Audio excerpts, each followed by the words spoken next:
Со синоќешниот традиционален импровизиран напад на градот и на некогашниот бугарски затвор участакот, како и со денешното положување на венци пред спомениците на паднатите борци во Народно-ослободителната борба, градот Првоборец Прилеп го чествува денот на Народното вооружено востание 11 октомври, годинава во присуство на највисоки државни функционери, меѓу кои и премиерот Зоран Заев. Тој одговорницата во Прилеп потсети на придобивките од Народно-ослободителната војна, како и на тоа дека патриотизмот во овој историски миг подразбирал обезбедување на сигурна иднина за идните генерации, но само преку членството во НАТО и ЕУ. Должни сме да преземеме одговорност за Република Македонија да биде дом на слободата на сите нејзини граѓани, како нова звезда во европското созвездие.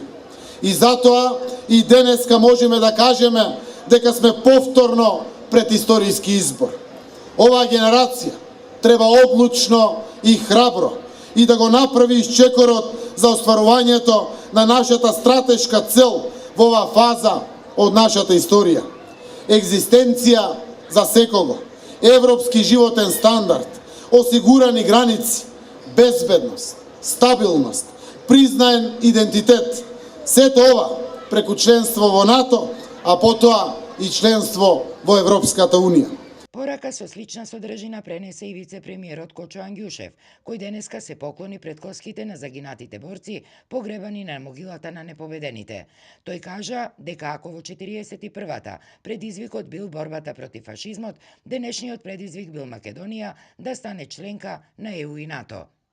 Денеска сме исправени повторно пред слични моменти, кога доколку во 41 година 11 октомври бил датум на борба против фашизмот, денеска имаме нови предизвици како македонска држава, а предизвиците се да се биде член на НАТО и на Европска Унија, каде што се нуди стабилност и безбедност за нашиот народ.